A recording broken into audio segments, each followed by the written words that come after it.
Hey gems, welcome to the VTuber Voices podcast. I'm your host Syafire, and in this podcast we like to talk about business growth, what it's like to be virtual, be a VTuber, as well as all things creative. In this episode we'll be continuing our interview with Fofamit, talking about face tracking. We go super in depth with facial tracking, as well as how to approach collaborators and sponsors. Enjoy! Oh yeah, so also tell us more about Apple AR Kit stuff since you were talking about it. It's not the only way you can do facial rigging. But basically it's like a way that like I don't have to press any buttons to get my facial expression. It's literally just my face. Your face is the controller.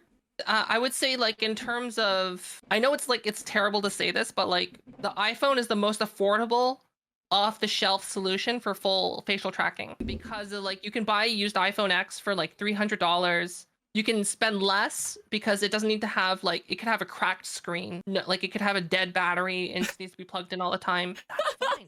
The only thing you need working is being able to open the phone, get into the app, and then a working camera, and then a working lightning port. You say this like you have cracked your screen and completely destroyed your phone and still managed to use it. I know someone that bought one for $100. Oh my gosh, because of all those like malfunctions with it. That is like, oh my gosh. Yeah, go ahead. And like, oh, what? I understand that some people are like, have like this raging hate for Apple, but I'm just like, why? If you're buying it used and you're downloading a free application, what money is Apple getting? Right. Especially if you get something like $100 or so. And yeah, I agree with you. I don't know what it is too with the whole raging hate for Apple thing. Also, like, there are alternatives. It's just the only comparable alternative would be Dynamics, which apparently was just acquired by 2K, but that's like a $300 a month solution. And then there's Microsoft Azure, which requires you to custom code it from scratch, and it costs just as much as an iPhone. Ain't nobody got time for that. There's the other alternative is the facial capture is not as good. Yeah. But there's the you get VR with eye tracking and the lip tracker, but then you have to buy a whole VR headset. Yeah, so I guess it sounds like iPhone is like the simplest way to take. I mean, but still not, because then you still need to either hire a rigger or figure out how to do that stuff yourself. Yeah. But like you'd have to do that in every other scenario. So, right. Like until they get more like simple stuff like an instant, I don't even know if they'd be like, well, I guess maybe like VRoid Studio, if they updated it for all their models to have like the basic like blend shapes in there, all the different blend shapes, so that you can do something like more complex face tracking. But you can actually get a free I've linked it in like some of my videos that specifically talk about it. Yeah. But you can get like these free VRoid examples that are Apple AR Kit ready, but like they're not the same. Yeah. Actually, I might have one loaded if you want to see what it looks like. Sure. Now, would you be able to edit that avatar, or once you edit it, it would be like, no, you can't use this? You can edit. I'm not sure if you can bring it back in the VRoid Studio. Hold on. Yeah. There we go. So like this is one of those free Apple AR Kit models. It still feels like stiff. See, I think you can, because if it gives you the VRM, I don't know what file type it is, but if it gives you that, I think you can drag that like back.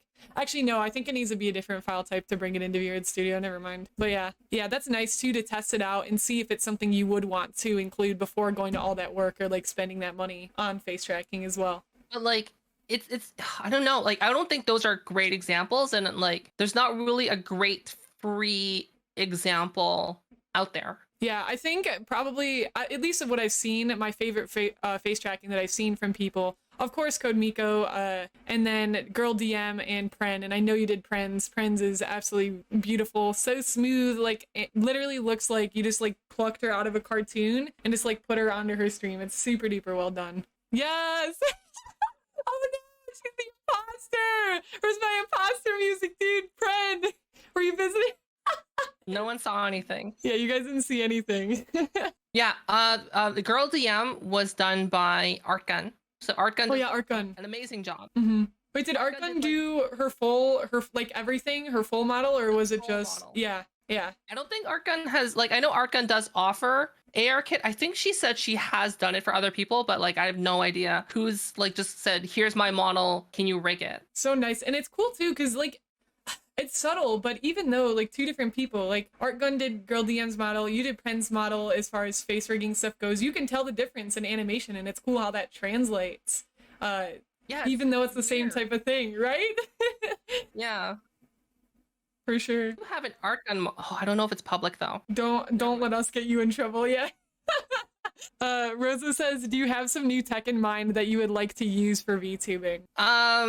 So I'm in talks with Rokako for a partnership. What's Rokako? So it's like a motion capture suit. Ooh. So like think of what Code Miko has, but just like a different brand. Yeah. And I'm gonna be hopefully getting my hands on that in the fall. I think they're gonna be sending it in the fall. That'd be awesome. Super exciting. Is it like just a chest piece? What is like the layout like? It's basically just imagine the accent suit, but just black. You're like slipping on a wetsuit. Oh, that's so nice. I met somebody in VR chat the other day that has, I think it was like haptic stuff, and it's cool because they like break it into sections, and I didn't know that. You have like the arm pieces, some face pieces. It's like really interesting. I was like, whoa. Very cool stuff. Yeah. It's really jank though. Is it? It's how it does the haptic detection Mm-hmm. is it's based on visual collision. Oh, interesting. So like it's not perfect because this hasn't been fully integrated into VR chat. It's kind of like one of those hacky add-ons. Makes sense. Wait, so like haptic and VR chat connecting, you're saying, is kind of like a weird like do-it-yourself type of thing? What it does is that it overlays like it captures your VR chat screen, and then it uses that information to like try to guess like what is colliding with your body. It does a pretty good job. But like for example, like if it doesn't know like the difference between a person and a cloud as an example. That's funny. Cloud just floats through your body. Yeah, so like if you're in like a VR chat world that's just all fog, but then it's just gonna be like vibrating the entire time. Oh my gosh, what an experience. That's kind of the fun of it too, though, like the jankiness and stuff like that. Oh my gosh. So do you think it's worth the price right now? Like, would you buy it? No. No. No. How much is it right now? I don't know, but I would say wait until the next. So VR Chat's going to be having an update where they're going to allow for OSC input.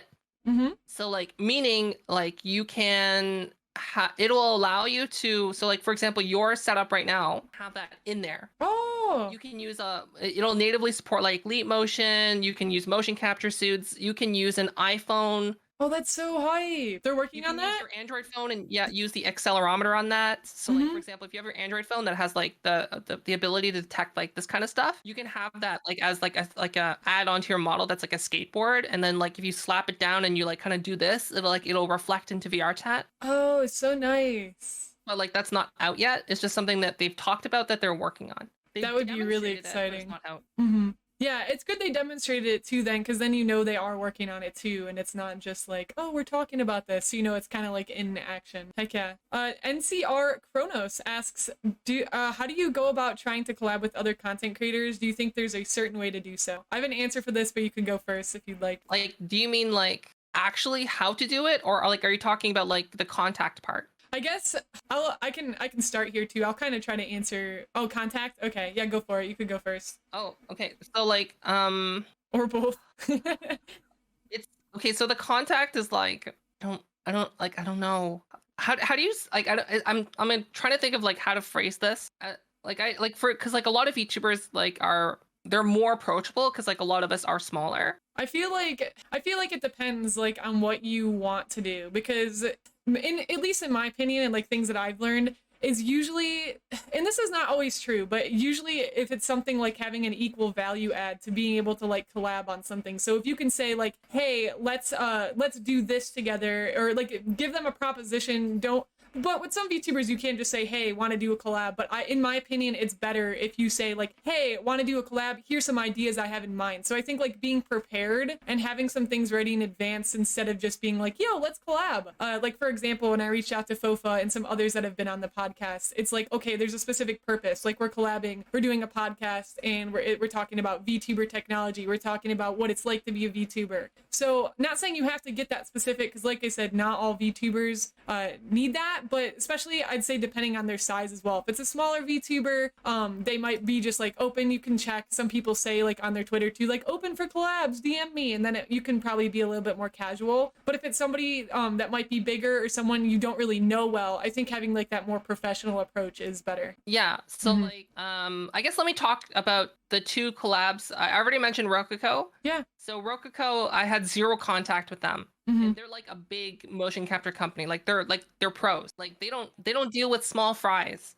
But what I did know by monitoring, like I was stalking them on social media and all their all their stuff that they're doing, and I've noticed that it looks like they're trying to break into the VTubing market. So like basically what I did was like I took a chance and I didn't message them, but I just made a video specifically tailored to be eye-catching.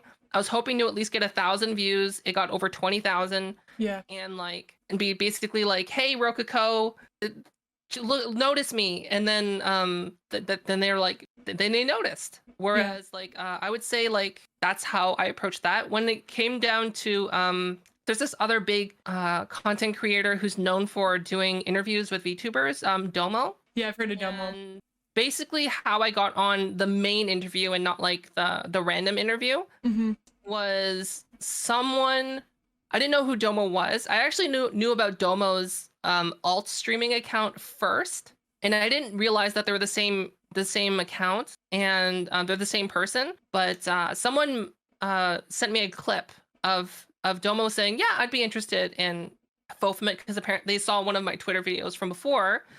And so then I used that as an opportunity to reach out like immediately. That's how I got on that. Yeah, I think taking that quick action was a good idea. I also like how you said the whole like doing the video for Rokako, because it's one of those things too where when you reach out to a big brand like that, they're like, you know, how are you going to guarantee that like you're going to pull these views or like you're going to pull these numbers or whatever? And the fact that you kind of gave proof like through your video that like, hey, people are interested in what I have to say about your product, then that really, really helps. So I think that was a very smart idea and a great way to go about getting involved with a big company. Super cool. And you could probably do the same thing with other VTubers. Like, for example, like you could be like, hey, Code Miko, blah, blah, blah, blah, blah. And I don't know, but like I really respect Code Miko and I really like what she does. Yeah. I just don't think I would fit very well on her interview, if that makes sense. So like that's another thing too, is make sure that like if you like someone, just make sure that you also fit with whatever they do. Yeah, I agree with that. There's times too where I've noticed, and I never even thought this was a thing until I started collabing, where I would collab with people just to collab with people, and then I realized like, whoa, like we don't mesh together well at all, and then it just creates like not a fun time for anybody. So that is incredibly good too, to do your research to make sure like, oh, we're covering a similar topic or we have similar interests, and even then like sometimes you don't get along with certain people, and that's just life. Thank you so much for listening to this episode of the VTuber Voices podcast. We will be continuing our interview with Fofamit on the next episode. I hope you've been finding value out of this podcast, and if you're listening on YouTube, don't forget to hit that thumbs up and click that subscribe button. Bye!